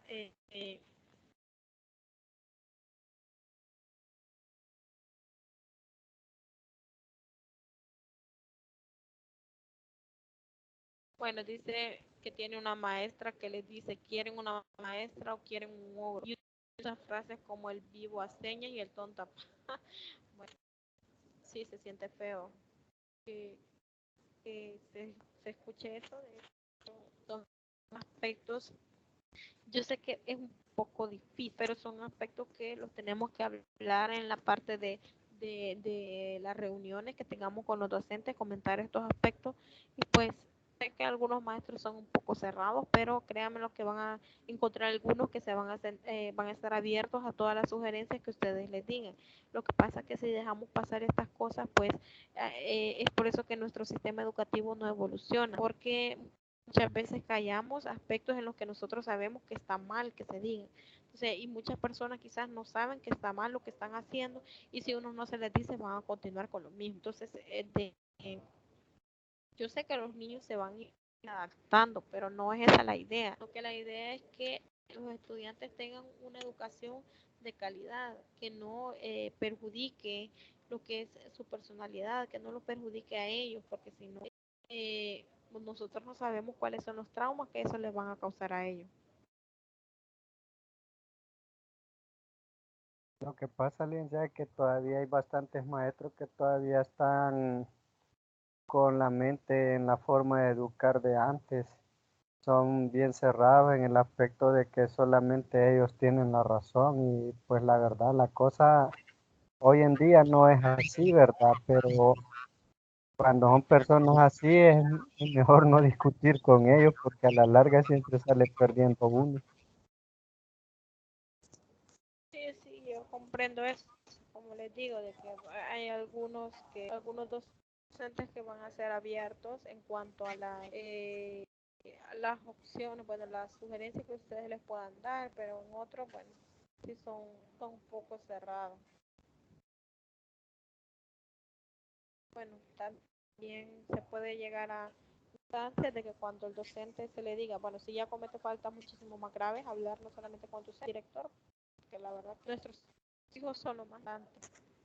Y sí, yo he tenido algunas personas de que son así, que son bien cerradas en cuanto a sugerencias que se les dan para mejorar.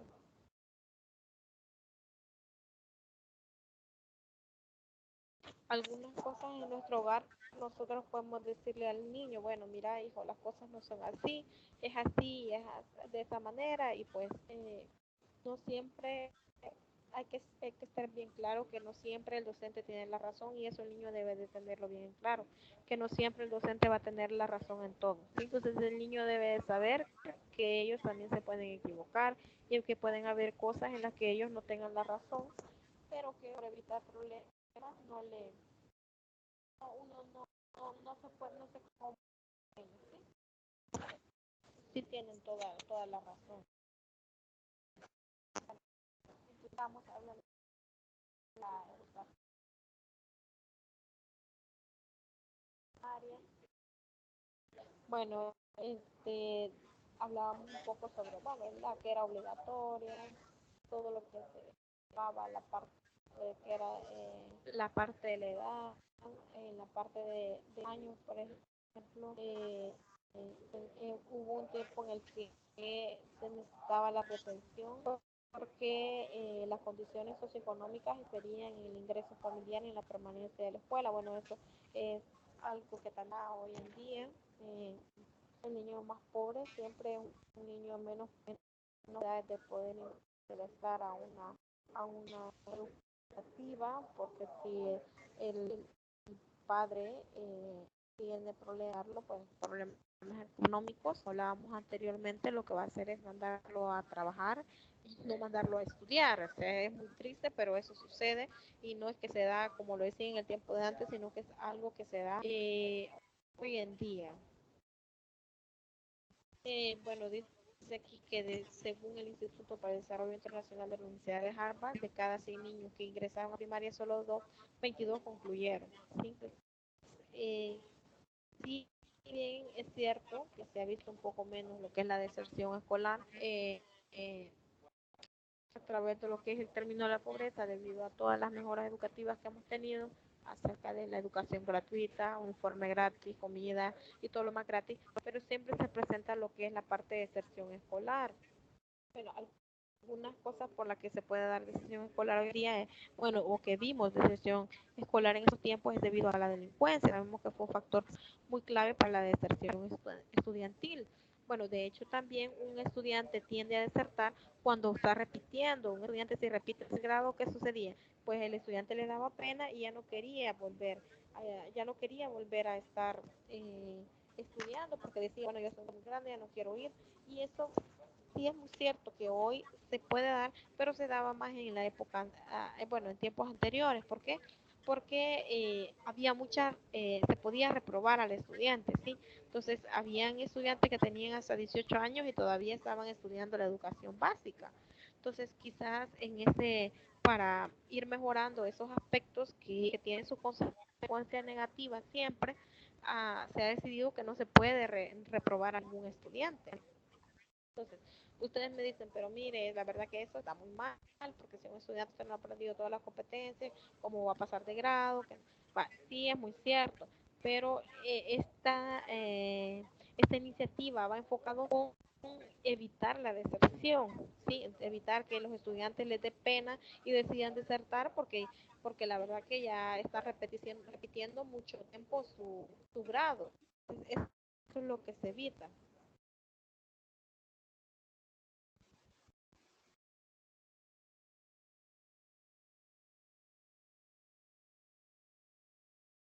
¿Alguna pregunta, comentario? Ah, ¿Algo que me quieran comentar? Vamos a ver, vamos a ver.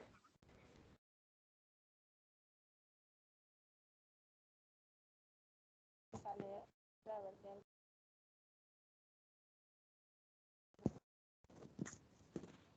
ver eh, sí, cuando hablamos de la parte de la deserción y la parte que estaba asociada a la repetición de grado, como lo dice Fátima, les da pena, se sienten que se van a burlar de ellos si repiten grado, sí, y algunos maestros se quejan porque los pasan de grado sin saber nada. Bueno, como les repito, se busca un factor para poder disminuir una situación, pero siempre vamos a tener los pros y los en contra, porque eso es muy cierto. Un maestro va a decir, bueno, pasaron a este estudiante y no sabe nada, pero uno lo va enfocado, si yo lo dejo, reprueba grado, ese estudiante es probable que ya no quiera venir a estudiar porque le va a dar pena que lo vean los demás compañeros y se va a sentir también incómodo de que tenga sus amigos y que ya no vayan al mismo grado.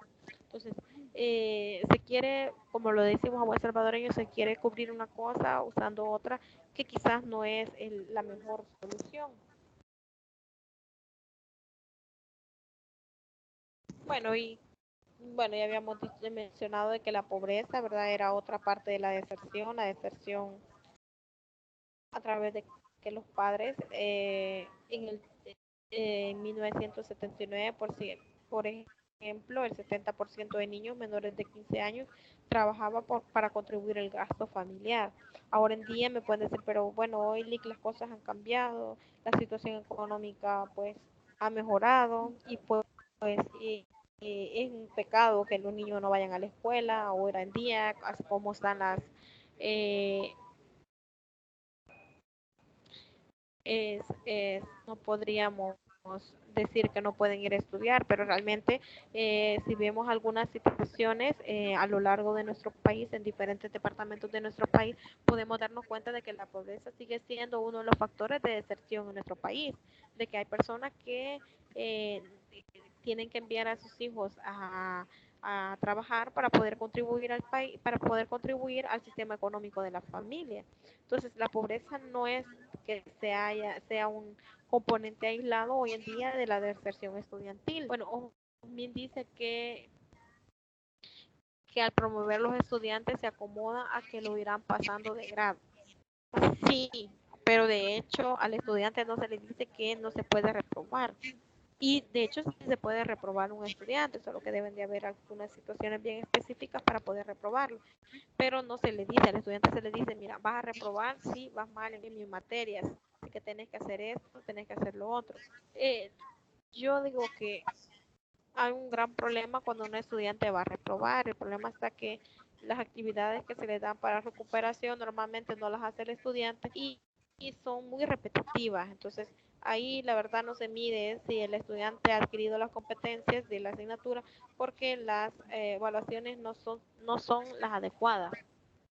Entonces, yo también considero de que promover de grado a un estudiante que no ha alcanzado las competencias, creo que no es muy correcto.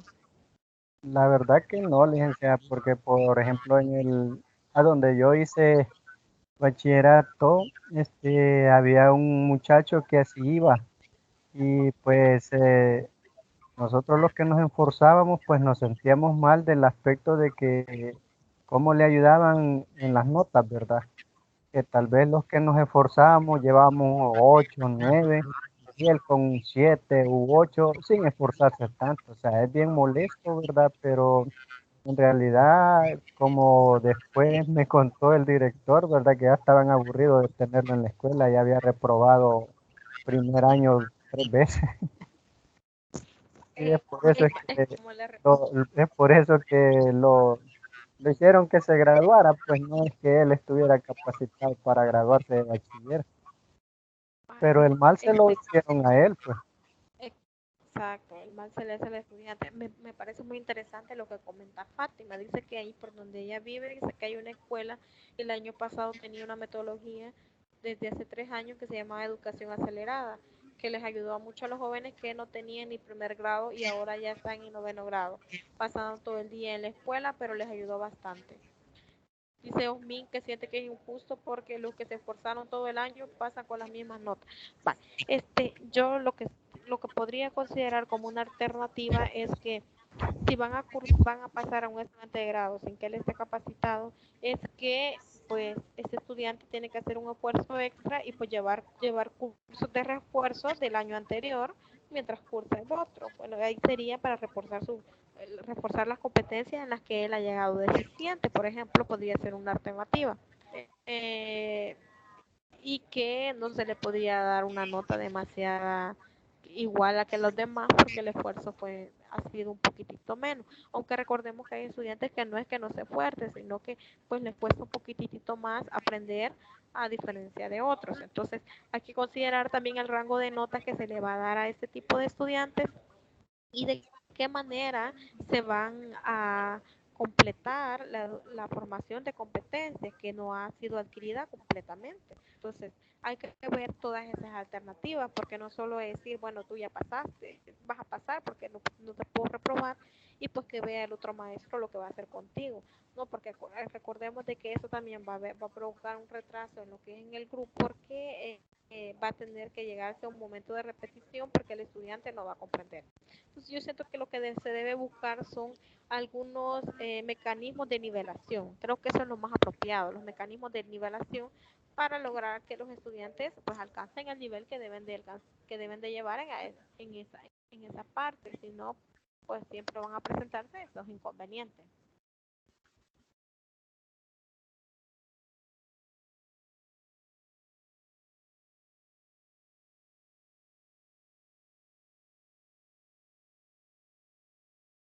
Sí, Fátima tiene razón en el aspecto que dice que todos aprendemos diferente, ¿va? Pero en el caso de donde yo estaba, pues ese muchacho lo llegaba a fregar a las clases, pues y no se le veía el esfuerzo y esa era la molestia de muchos de los que nos esforzamos, que llevaba casi las iguales notas que nosotros, como dice Osmin, ¿verdad? Es bien injusto.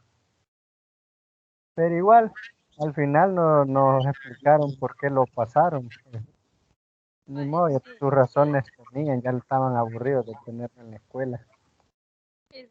Ajá, sí, dice Fátima que son buenos en una cosa y otros en otra, y hay jóvenes que se ganan puntos por otras habilidades que se tienen.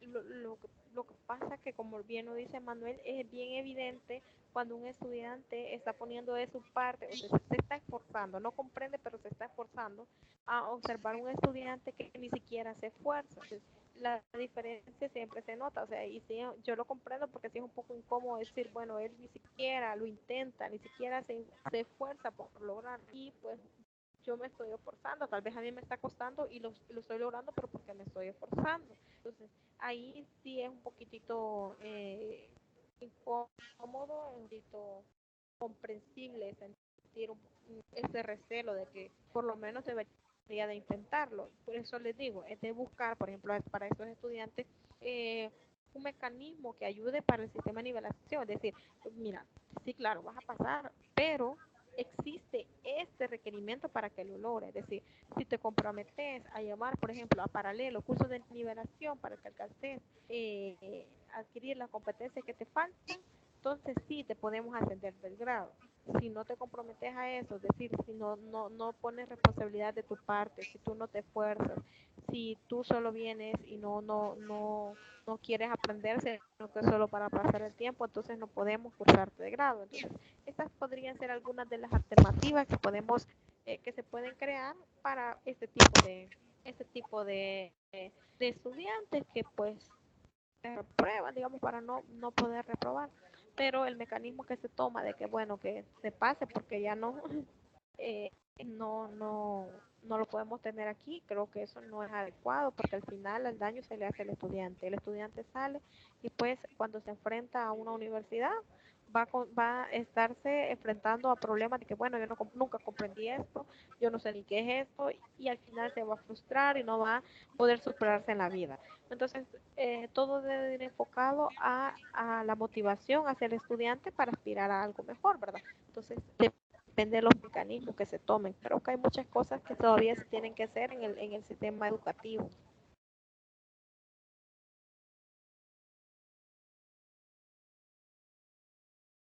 Pero no sé, alguna otra cosa. Ahorita eh, ya se acerca la hora para poder finalizar. Este, eh, Le vamos a dejar de que culminemos lo que es la parte de las otras partes de la materia. Les dice, nos falta mucho, vamos a poder si podemos avanzar. Bueno, en ese tiempo estaba la condición de los trabajos, que bueno, ya vimos de que fue un poco precaria, no era favorable en el absoluto, los profesores estaban sin empleo y habían aulas saturadas. Bueno, ya sabemos que hay aulas en las que están con muchos estudiantes y eso desfavorece el aprendizaje, ¿sí? Bueno, en la zona rural, más que todo, decía que el maestro tenía que trabajar con 40 niños o atender a 2 grupos de forma paralela. Eso creo que todavía lo vemos hoy en día, es algo que no estamos alejados de ellos, porque aquí un maestro le toca atender a varias aulas, pero bueno, hoy no sé cómo está el sistema educativo de que no sé cuántas estudiantes se permiten por aula, pero antes había algo de que se saturaba, sí, había algo que había mucho. Wow, eh, dice Fátima de que en bachillerato tenía un maestro que nos decía que si no pasan mi materia, les vendo la nota. Nos decía que el 6 vale $2 y el 7 3, pero 10 a nadie le vendo. Y aún así había compañeros que lo hacían y les decía él cómo le van a decir a su mamá el procaso. Bueno, sí, se dan casos. Eso ya es un poquito parte de la ética del docente. También las condiciones del trabajo del maestro, en ese tiempo habían zonas alejadas, eso también se sigue dando, de que te dan tu plaza, pero te la dan en una zona no muy cerca de donde tú vives. Eso crea inconveniente para los maestros y el sobresueldo. Trabajan con sueldos bajos, son una de las cosas en las que cuenta el maestro, que la formación de los sueldos no son muy altos. De hecho, hoy en día, según el turno de la tarde, cuando ustedes sean maestros, se van a dar cuenta que el turno de la tarde en escuelas públicas no tiene el mismo, no les pagan igual que el turno de la mañana. Es decir, que trabajan casi igual, pero el sueldo no es lo mismo. Bueno, la formación de maestros. Tradicionalmente estaba destinada a jóvenes de familia pobre. Bueno, para muchos de ellos el magisterio era visto como una posibilidad de solucionar a corto plazo sus problemas de fondo y asegurar su futuro. Bueno, hoy también podemos ver de que, bueno, voy a estudiar para ser profesor porque es una carrera de 3 años y en 3 años salgo y ya voy a poder trabajar. En cambio, si yo me voy a una carrera que es, por ejemplo, una ingeniería, y todo más larga y me quita más tiempo para poder empezar a trabajar y empezar a laborar. Cada una de esas cosas son las que pasaban. En 1968 habíamos visto de que se cerraron 58 escuelas normales del país. Los educadores, además de no tener preparación profesional, percibían un bajo salario, por lo que en muchos casos trabajaban turnos dobles. Esto era la parte de cómo se vivía en esa temporada, lo que era los maestros, ¿verdad? La parte de los maestros en las condiciones difíciles en las que se encontraban, y pues hoy en día las cosas no han cambiado mucho. Hemos ido relacionando cada una de ellas, y algunas condiciones las podemos ver aún hoy en día en nuestros maestros. De hecho, bueno, ahí es la docente es la que es mejor pagada, porque pues los docentes son los que están formando a nuestros ciudadanos. Es decir, un médico es médico porque hubo un docente que les va a hacerlo. Entonces, son situaciones en las que debemos de considerar con los docentes, pero ustedes se van a enfrentar como personas que han por la carrera de docencia, se van a enfrentar a situaciones en las que sí, bueno, su vocación es enseñar, pues va a causar mucho inconveniente, pero no les va a impedir seguir con. Pero normalmente no hablamos, no hay mucho trabajo en la parte de enseñanza, cuesta muchísimo tener una plaza pública, es años de espera, hay muchas personas que todavía siguen esperando que les salga una plaza. Si ustedes van a querer trabajar en instituciones privadas, es muy poco lo que les pagan por mucho esfuerzo, pero aún así todos estamos conscientes de que la vocación que hemos elegido pues es muy bonita, es muy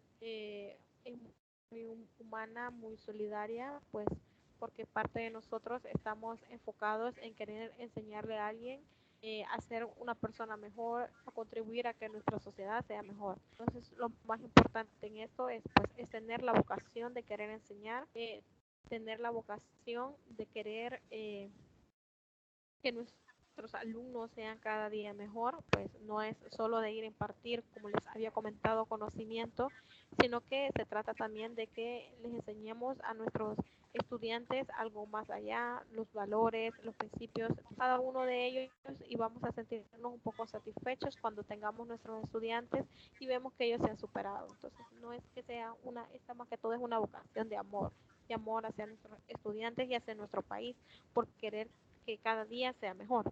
Entonces, vamos a quedarnos hoy hasta acá. No sé si hay alguna pregunta, hay algún comentario, hay alguna duda. Vamos a ver, estamos abiertos a escuchar.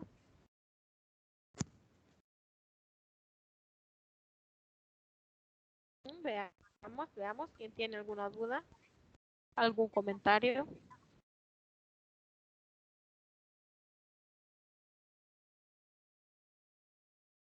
Lo pueden escribir o lo pueden decir. Así pueden activar el micrófono.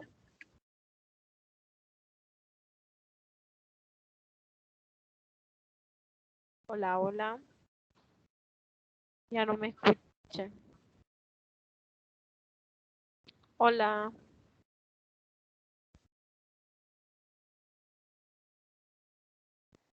Licenciada, solamente una pregunta. Dígame. Con respecto a lo de la tarea, Sí, en, dígame.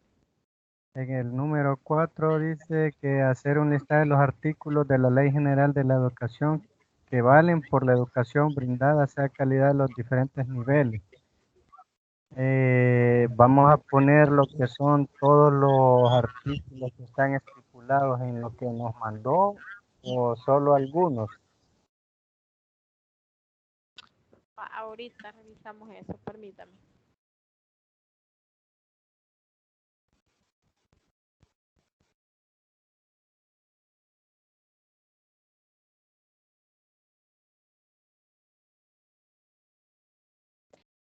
Vamos a analizar un poquitito la parte de lo que es la pregunta. Estoy viendo lo que es la tarea, permítame.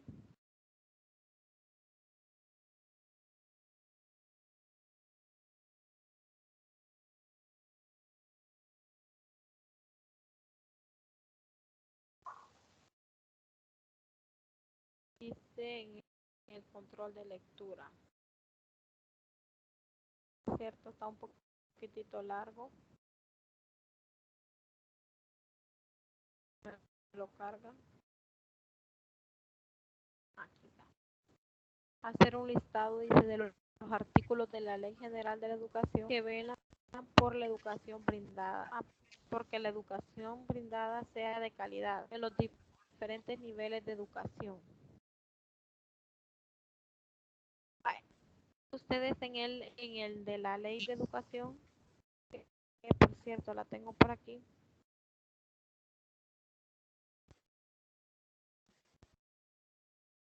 van a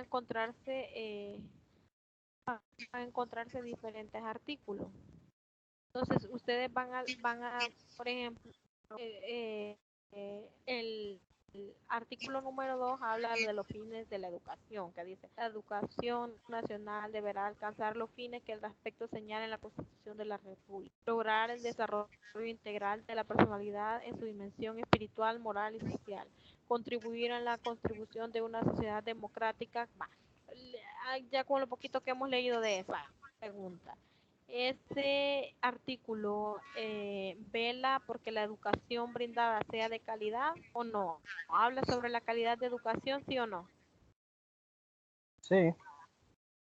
Entonces ese artículo voy a hacer un análisis de ese artículo, lo voy a analizar y voy a dar mi punto de vista. Entonces sí, ¿verdad? Ese sí.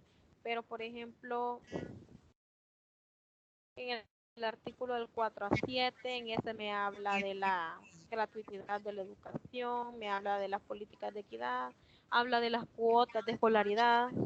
¿Cree que el artículo que me habla de las cuotas de la escolaridad tiene que ver algo sobre el aspecto que me están diciendo? Las Yo cuotas, dígame. siento que no, porque como se supone que tendría que ser gratuita, según las leyes que han establecido anteriormente. Entonces, por ejemplo, ese artículo no me habla sobre lo que es la calidad, ¿verdad? Sino que habla de otros aspectos. Van a haber unos artículos que no tienen nada que ver con respecto a la calidad, porque recordemos de que lo que hace la Ley de Educación es regular todo el sistema educativo. Entonces van a haber unos artículos relacionados a la calidad, a que la calidad de educación que sea buena, y otros no van a tener nada que ver con lo respecto a la calidad de educación. Entonces usted va a escoger de ellos cuáles sí y cuáles no, porque a algunos les va a decir, por ejemplo, les va a hablar un poco sobre lo que es la educación formal, cuáles son, cuáles son los niveles. Entonces esas más que todo son informativos y Sí. no hablan. Entonces eso sí no van a ir. O sea, que hablen de lo que es la calidad de la educación. Artículos que hablen sobre la calidad de educación. Sí, ahí dice de que, sí nos comenta que sea, que velen por la educación brindada sea de calidad. Entonces, Bueno. estos artículos son los que lo que voy a analizar. Esos. Los demás no, sino que solamente eso. Sí, la pregunta es por qué son bastantes. Y por eso Por es eso, que no todos los por eso que artículos. era la pregunta si todos los íbamos a poner. Pero gracias porque ya me lo aclaró. Bastante. Bueno, entonces, no sé, ¿alguien más tiene otra duda?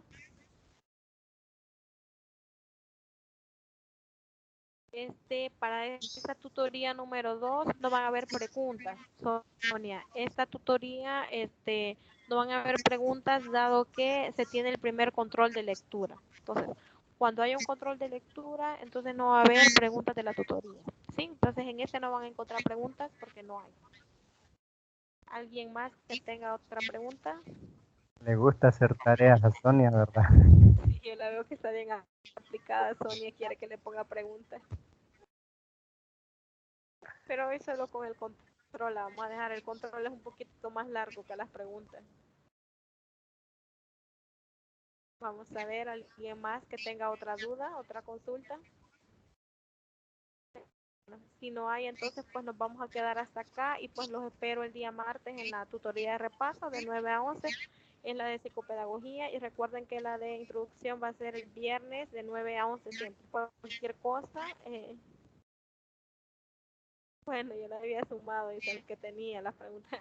tenía tareas y ella había agregado la tarea de las preguntas, dice Sonia. Ah, pues quítela, Sonia, no va a tener que entregar preguntas hoy. Entonces, cualquier cosa nos comunicamos mediante la plataforma, ya saben, nos pueden escribir al correo y también de emergencia al grupo que tenemos. Así que fue un gusto haber estado compartiendo con ustedes y pues les espero para la próxima.